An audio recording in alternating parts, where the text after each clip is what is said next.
how has the style of your management team evolved over the last 10 years? And then how has it evolved over the last 10 weeks? Very good, wow. Very good. Thanks, Rory.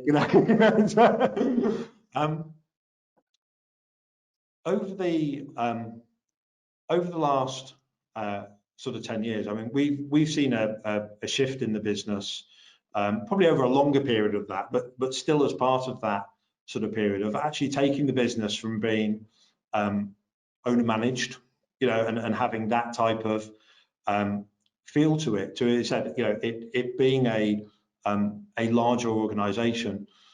And I think as part of that, everyone has had to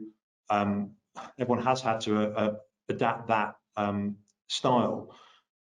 We're really conscious that we never wanted this business at all to be, you know, cult of personality. I think actually over that 10 years, it's probably taken that long for the, you know, for the culture to really emerge and be like that, and for it to be aligned. And I have to say, as part of that, there have been changes in the senior leadership of the company where that hasn't been aligned.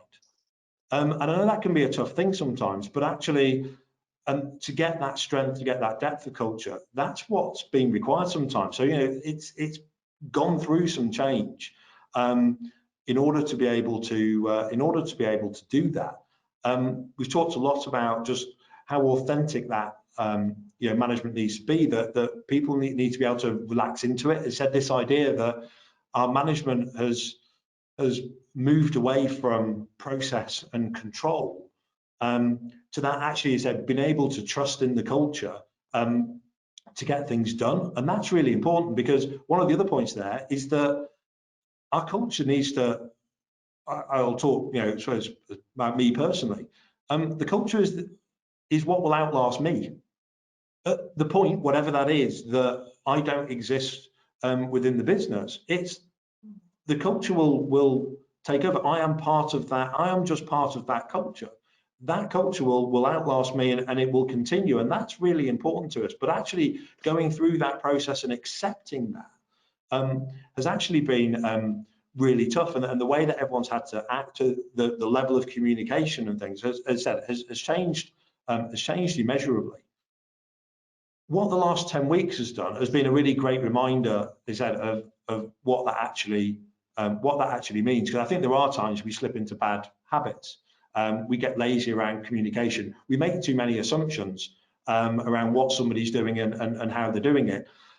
So even as a senior leadership team, we have a Monday morning call. The Monday morning call is, what are your priorities for this week?